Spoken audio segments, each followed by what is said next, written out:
wabarakatuh. Selamat pagi semuanya. Gimana nih kabarnya pagi ini? Oh, alhamdulillah pada baik semua ya. Di sini perkenalkan, nama saya Azura Ayu dari jurusan Bimbingan Konseling Islam Fakultas Dakwah UIN Sultan Maulana Hasanuddin Banten.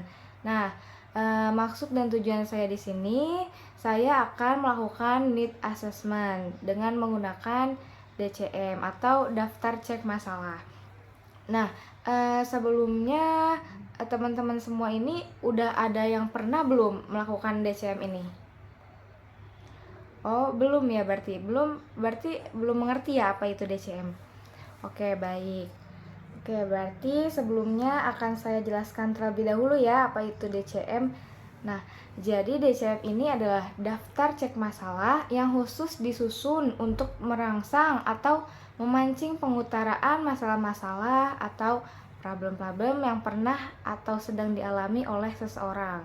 Nah, masalah ini merupakan suatu hal yang penting diketahui oleh seorang konselor atau guru BK, sebab masalah inilah yang memungkinkan terjadinya sebab-sebab terjadi hal-hal yang tidak diinginkan, dan masalah merupakan starting point ketika kita memberikan layanan bimbingan konseling.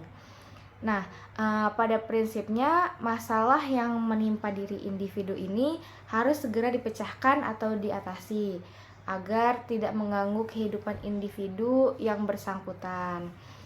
Nah, memungkinkan juga apabila individu-individu ini merasa tidak nyaman atas dirinya sendiri.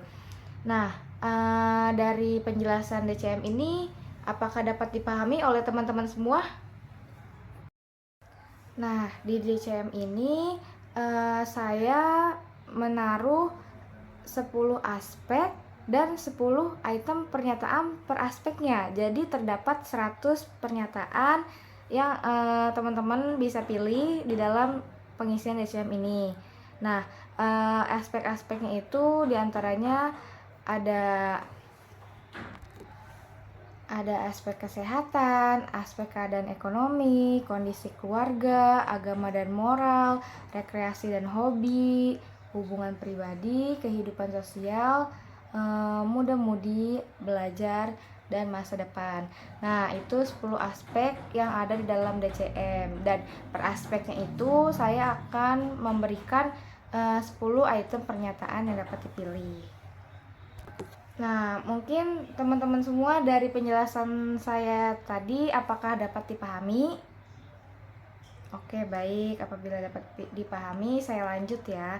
Nah, oke, saya akan membagikan kertas daftar cek masalah ini kepada teman-teman semua. Saya minta waktu dalam 20 menit bisa selesai semua ya. Oke. Membagikan kertas.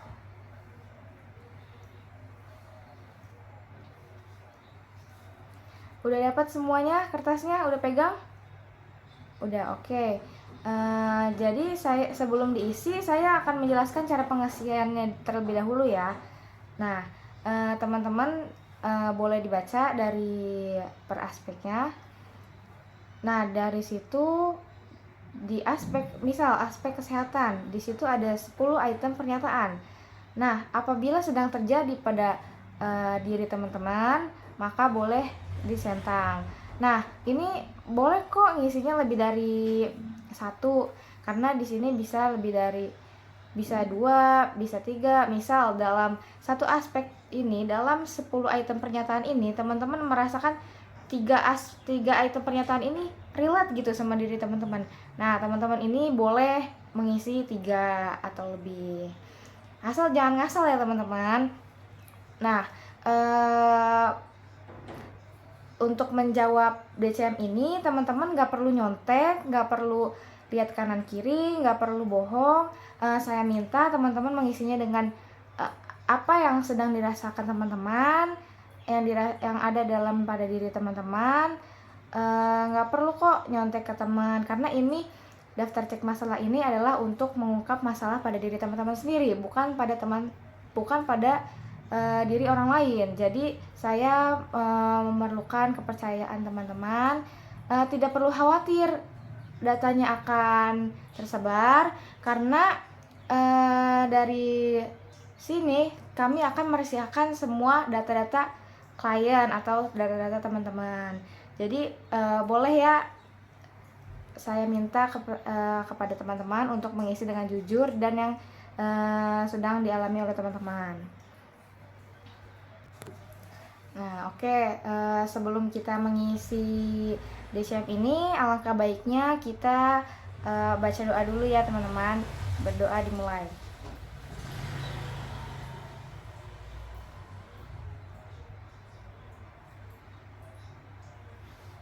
Berdoa selesai. Oke, baik teman-teman, berhubung dengan waktunya 20 menit yang saya berikan tadi sudah habis, maka teman-teman boleh mengumpulkan kertas DCM tadi ke depan ya. Oke, sudah dikumpulkan semuanya teman-teman? Oke, baik. Terima kasih ya teman-teman kepada semuanya karena telah mengisi DCM ini dengan percaya kepada saya. Nah, artinya teman-teman ini tidak perlu khawatir karena data-data teman-teman ini akan bersifat rahasia. Nah, data ini akan saya olah dan saya akan jadikan bahan evaluasi sehingga kita dapat menjadi versi terbaik diri kita. Sekali lagi saya ucapkan terima kasih kepada teman-teman yang telah mengisi daftar cek masalah ini dengan jujur. Semoga semua kebaikan kita akan dibalas oleh Allah Subhanahu wa taala dan kita akan menjadi diri kita yang lebih baik lagi dari hari ini, lebih berguna lagi untuk orang lain dan menata masa depan dengan pasti. Mungkin cukup sekian dari saya. Saya Azura Ayu pamit undur diri. Apabila ada yang salah kata mohon dimaafkan. Wassalamualaikum warahmatullahi wabarakatuh. Assalamualaikum warahmatullahi wabarakatuh. Di sini saya akan menyampaikan beberapa hasil dari DCM saya yang diisi oleh para murid minggu lalu. Dan saya akan membacakan ini per aspeknya. Jadi di dalam aspek kesehatannya itu cukup bermasalah, keadaan ekonominya agak bermasalah, kehidupan keluarga agak bermasalah, agama dan moral tidak bermasalah. Nah, jadi orang-orang yang saya suruh untuk mengisi DCM ini, alhamdulillahnya di dalam aspek agama dan moralnya tidak bermasalah sama sekali. Nah, di rekreasi dan hobi ini agak bermasalah, hubungan pribadi agak bermasalah, kehidupan sosial agak bermasalah, muda-mudi masalah remaja agak bermasalah, belajar cukup bermasalah, dan masa depan dan cita-cita cukup bermasalah. Jadi dapat disimpulkan bahwasannya dari 10 aspek ini yang sangat bermasalah yaitu pada aspek kesehatan, belajar, dan masa depan dan cita-cita. Nah, ini cukup bermasalah. Pada persenannya kesehatan ini menduduki 16%, keadaan ekonomi 6%, kehidupan keluarga 2%, agama dan moral alhamdulillah 0%. Nah, rekreasi dan hobi 4%, hubungan pribadi 10%, kehidupan sosial 8%, muda-mudi 6%, belajar 12%, dan masa depan dan cita-cita 12% juga. Nah, disimpulkan bahwasannya aspek masalah yang tertinggi adalah aspek kesehatan 16%, dan kemudian peringkat 2 dan 3 yaitu belajar dan masa depan. Nah, kemudian saya akan menunjukkan grafiknya ya. Nih. Nanti saya share screen.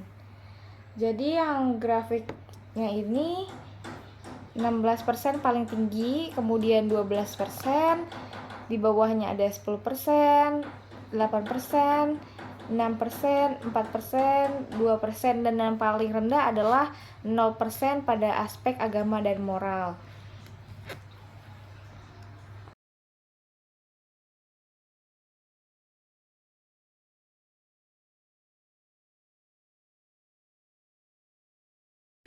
Baik, berdasarkan hasil DCM yang telah saya sampaikan, di sini saya hanya membuat 3 program, yaitu pada aspek kesehatan, bidang layanan kesehatan. Tujuannya adalah peserta mampu memperbaiki dan menjaga kesehatan. Komponen layanannya adalah layanan informasi, strategi layanannya adalah bimbingan kelompok, materinya adalah pemahaman pentingnya kehidupan sehat, metodenya adalah diskusi, medianya adalah jigsaw, dan evaluasinya adalah proses dan hasil. Yang kedua itu pada aspek belajar, karena menduduki 12% ya. Tadi itu kesehatan tuh 16%, kemudian belajar ini 12% pada masalah DCM tadi. Tujuannya adalah peserta didik mampu meningkatkan semangat belajar. Komponennya adalah layanan dasar, strategi layanannya adalah bimbingan kelompok, kemudian materinya adalah pemahaman dan identifikasi pentingnya belajar, metodenya adalah diskusi, medianya adalah PowerPoint, dan evaluasinya adalah siswa dapat mengidentifikasi emosi ketika belajar. Kemudian program yang ketiga adalah masa depan atau karir. Tujuannya adalah peserta dapat menjelaskan berbagai faktor yang perlu dipertimbangkan dalam menentukan sekolah lanjutan. Nah, layanannya adalah layanan dasar, kemudian strategi layanannya adalah bimbingan klasikal, kemudian materinya adalah informasi, kecerdasan, dan menggali potensi. Metodenya adalah jigsaw, medianya adalah PowerPoint, dan evaluasinya adalah siswa dapat memahami potensi pada dirinya sendiri. Nah, mungkin dari 3 program ini akan membantu teman-teman semua atau teman-teman yang mengisi pada minggu DCM lalu akan memperbaiki kesehatan teman-teman, meningkatkan semangat belajar teman-teman, dan akan menata masa depan atau menggali potensi pada diri teman-teman untuk di masa yang akan datang. Nah, untuk pelaksanaan layanannya yaitu ada satu, yaitu komponen layanan dasar, bidang layanan pribadi, topiknya yaitu pola hidup sehat, fungsi layanannya itu pemahaman tentang kehidupan sehat. Tujuannya yaitu untuk peserta mampu memahami perilaku pola hidup sehat. Nah, tujuan khususnya itu peserta dapat menyebutkan tips pola hidup sehat serta dapat menjelaskan pentingnya menerapkan pola hidup sehat. Jadi bukan hanya dipahami saja atau kita hanya mengerti saja pola hidup sehat seperti ini, akan tetapi peserta ini akan mempraktekkan bagaimana pola hidup sehat ini dan menerapkannya pada kehidupan sehari-hari. Nah, materi layanannya itu definisi pola hidup sehat sesuai program sekolah, tips pola hidup sehat, pentingnya menerapkan pola hidup sehat dalam kehidupan, dan waktu pertemuannya itu 2 kali pertemuan kali 40 menit. Nah, tekniknya yaitu ceramah, curah pendapat, diskusi, dan tanya jawab. Media yang akan dipakai itu LCD, PowerPoint, pola hidup sehat. Nah, untuk pelaksanaannya itu tahap awal itu pernyataan tujuan, penjelasan tentang langkah-langkah kegiatan, mengarahkan kegiatan, tahap peralihan, kemudian tahap intinya yaitu kegiatan peserta didik, kegiatan guru BK konselor, yang terakhir tahap penutup, kemudian ada evaluasi. Jadi kegiatan ini tidak hanya untuk formalitas saja, akan tetapi ini dikerjakan untuk mengetahui masalah-masalah pada klien, kemudian dievaluasi. Nah, di sini ada evaluasi proses dan evaluasi hasil. Mungkin cukup sekian. Semoga DCM ini dapat membantu teman-teman yang semua dalam meningkatkan potensi diri dan melakukan perbaikan diri agar kita menjadi manusia-manusia yang sehat mental, berprestasi, dan mampu berguna bagi agama, nusa, bangsa, dan negara. Mungkin cukup sekian dari saya. Wassalamualaikum warahmatullahi wabarakatuh.